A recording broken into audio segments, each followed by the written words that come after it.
On the 14th of March 2020, a 23-year-old Ghanaian domestic worker, Faustina Tay, died in a southern suburb of Beirut, Lebanon. She had worked for Hussein Dia and his wife, Mona Nasarallah, for 10 months before her death. Her death was hurriedly reported by the police as suicide until an uproar was raised when allegations that she was tortured and murdered surfaced. The controversy surrounding the cause of death and how she died is not uncommon. Faustina, like millions of other Africans, was a victim of a modern day system of slavery, which is practiced in the Gulf region called the Kafala system. So, what led to Faustina's death? What is the Kafala system? Welcome to the Sankofa Pan-African series. Please subscribe and turn on your notification buttons if you haven't. Also, please support us by pledging a token amount to this channel through Patreon so that we can continue to bring you videos like this one. And no amount you pledge is too little. Thank you. According to This is Lebanon, TIL, which is a project of Domestic Workers Unite. Domestic Workers Unite is a coalition of former migrant workers and activists who are demanding the protection of migrant workers and an end to labor exploitation and abuse. So during the week before her death, Faustina Tay sent dozens of texts and over 40 minutes of voice messages to TIL, this is Lebanon, and her brother in Ghana. So TIL has documented many cases of abuse, enslavement, and even death of domestic workers in Lebanon.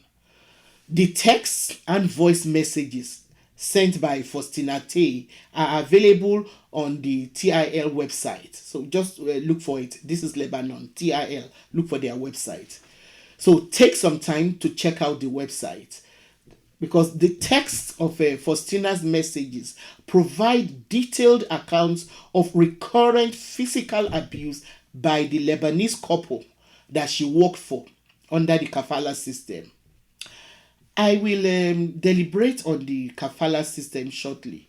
But first, let us look at Faustina Tay's life and how she ended up in Lebanon. Now, Faustina was a hardworking and ambitious young woman who, like many others, dreamt of pursuing her studies. Unfortunately, after graduating from the Krobo Girls Senior High School, she was unable to pursue her post-secondary education because her family could not afford to sponsor her. She therefore first tried to make a living by selling noodles in Accra, Ghana. But as most of us from the economic south will attest, that kind of small trading is like a road which leads to nowhere. Selling noodles will barely keep a person alive. So she was then forced to take a route that many other young Africans who are faced with a bleak future have been forced to take. Determined to earn money so that she could further her education, Faustina ended up as a domestic worker in Lebanon. We do not have the details of how harrowing her journey there was or the kind of sacrifices that she had to make in order to get to Lebanon, but we can only imagine. She arrived in Lebanon on the 5th of May 2019 and was hired as a maid by the Dear family in Beirut. She was contracted to earn a paltry $200, which was supposed to be paid at the end of every month. However, her employers began delaying payments for 2 or 3 months at a time before paying her. A frustrated Faustina, who still had faith in the contract that she signed with the Dear family, requested to leave in the hope that she might find a better alternative. Her request to leave was not simply rejected, but she was subjected to brutal beatings, sexual abuse, and various forms of violence at the hands of different members of this family before she eventually died.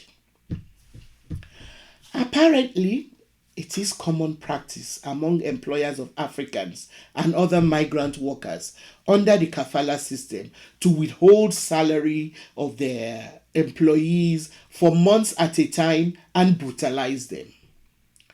Please, I keep urging you, take the time to visit the website of This is Lebanon, which also has extensive recordings from other abused migrant workers. This is something that the world needs to get involved in. It needs to be stopped. So, what is the Kafala system? Well, the Kafala system is supposed to be a legal framework which defines and regulates the relationship between migrant workers and their employers in countries like Lebanon, Jordan, and all Arab Gulf states except Iraq. It was created to provide cheap labor in an era of booming economic growth for the countries that practice it. Now, the system is highly controversial because it is rife with exploitation. The Kafala system lacks any proper regulations and protections for migrant workers, for the rights of migrant workers. And it relies on low wages, poor working conditions, and employee abuse, as well as racial discrimination and gender-based violence. The word kafala comes from Islamic jurisprudence on legal guardianship and other matters. The modern system started in the early 20th century in Gulf states in order to regulate the treatment of foreign workers in the pearl industry and other commercial trades. The system was then expanded in the 1950s when newly rich Gulf countries needed foreign laborers to work on large-scale infrastructural projects because they suddenly had so much money. They were embarking on a lot of infrastructural projects and they needed people to work for them. This was because given their small populations, they needed additional temporary workers who would come during periods of booming growth and return home when the economy weakened. The Gulf countries felt it necessary to protect themselves from local expatriates who sometimes became the majority of their population. The kafala system quickly evolved into a most inhumane practice. And according to Houghton Homayampo, head of the Qatar office of the International Labour Organization, ILO, and I'm going to quote him, they would bring in workers from abroad that didn't speak the language, that were not aware of the cultural sensitivities, that came without a social support network. The sponsor was supposed to take care of them, ensure their safety, ensure their well-being, and over time, because of various changes to legislation, this became a power imbalance between workers and employers and eventually opened the workers to abuse. End of quote. Initially, the system mostly favored Arab workers from nearby countries such as Egypt. But after the oil boom of the 1970s, Gulf countries turned to non Arab workers, especially those from South Asia, due to a desire for cheaper labor and fears that Arab expatriates would spread a pan Arab ideology that could undermine Gulf monarchies. Non Arab workers then outnumbered Arab workers after the first Gulf War, when some 2 million Egyptians, Palestinians, and Yemenis were expelled from the region because of their government's support for Iraq's invasion of Kuwait. Now, on paper, the Kafala or sponsorship system is supposed to define the relationship between foreign workers and their local sponsor. Under the Kafala system, the state gives local individuals or companies sponsorship permits to employ foreign laborers. In Bahrain, for example, the system is so ingrained that it is a government agency which is actually the employer or worker's sponsor.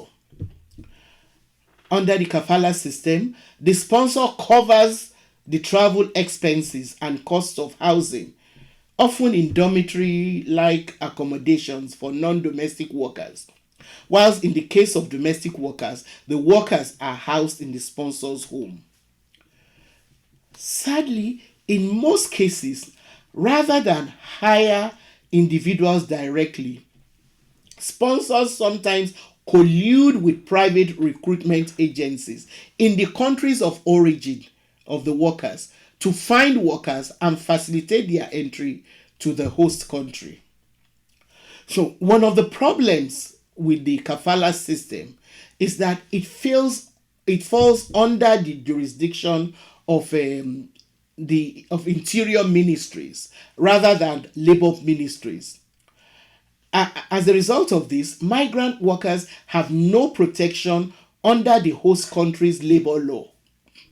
This makes them vulnerable to abuse and exploitation, as it denies them the right to enter a labor dispute process, or even join a union. They're not allowed to even join unions. Also, because workers' employment and residency visas are linked and only sponsors can renew or terminate them, the system allows private citizens, rather than the state, to control the legal status of the workers. This creates a power imbalance that sponsors exploit in most situations. Workers need their sponsors' permission to change jobs, end employment, and enter or exit the host country. So, leaving the workplace without the permission of the employer is an offense that results in the termination of the worker's legal status, and it can result in imprisonment or deportation. Even if the worker is fleeing abuse, workers have no recourse whatsoever in the face of exploitation, which is why the system has been described by many experts as modern day slavery. The Kafala system is practiced in the Gulf Cooperation Council, GCC countries, and the United Arab Emirates, as well as Jordan and Lebanon. Sadly, a lot of African youths who are forced by the increasingly difficult economic circumstances of their home countries continue to fall victims to this vicious Kafala system. It is the same warped global economic system which drives young Africans across the desert and perilous transatlantic journeys towards an elusive life in Europe. Under the kafala system, employers regularly confiscate passports, visas, and phones, and they confine domestic workers in their homes. In other words, they imprison them in their homes. Non-domestic workers often live in overcrowded dorms, which have become especially dangerous during this coronavirus pandemic. Often, kafala workers are forced into debt, a kind of debt bondage. This is because although most host countries require employers to pay recruitment fees, these often get passed on to the workers, who then take out loans in order to pay for them to and by taking out those loans, they then become indebted to their recruiters. Employers also sometimes reduce or withhold workers' wages, and they do so. They claim to do so because they say they need to pay off recruiters, but often they just do it to punish the workers. Now, the kafala system encourages forced labor because recruiters use deception or coercion to entice workers, who then end up being forced to do the kind of work that they did not bargain for. The contract substitution is also a common tactic that is used to commit workers to accept poor wages and horrible working conditions by signing multiple contracts, often in languages that they don't understand. And once the workers are entrapped, sponsors can then sell their visa to another employer while remaining the official sponsor. The new employer is therefore not under any obligation to keep the same terms as the original one. The new employer can then force the worker to take on different types of work or lower wages. It's all very, very disturbing. The system also forces workers to depend on sponsors to remain in the country legally, because sponsors can invalidate their status for any reason. Most of these workers often take jobs that nationals of the Gulf countries find undesirable for financial or cultural reasons, such as construction, domestic work, or in service in some industries. They also earn less than locals. White collar workers and those from Western countries, of course, generally receive better treatment. As such, racism often magnifies the inhumane treatment of darker skinned African workers. And the 2020 UN report on racism in Qatar, actually found that foreign workers of all income levels reported that their salaries depended on their countries of origin. And that despite possessing professional degrees, some migrant workers reported being relegated to low-income jobs, most commonly linked to and occupied by workers of their racial or ethnic group. It's just sickening. So it doesn't matter what their qualification is, their country of origin or their skin color will determine the kind of jobs that they're given or the kind of salaries that they earn. In the same way, gender-based discrimination also plays out in the kafala system. The gendered abuses of the kafala system are especially worrisome, given that in some countries, such as Lebanon, women compose the majority of kafala workers. So domestic workers, usually women, face the most abuse, including sexual violence. But victims often do not report, out of fear of their sponsors, or the danger that they can be charged with crime, because certain countries such as Kuwait and Qatar have imposed female workers and have imprisoned female workers for engaging in extramarital sex, even in cases of rape. So a female domestic worker who is being sexually abused is in a catch-22 situation. She can't leave and she cannot report because she might be imprisoned for having engaged in extramarital affairs. So what should be done to stop this? I believe that the Middle East lags behind other regions in ratifying international agreements that protect workers. This needs to change.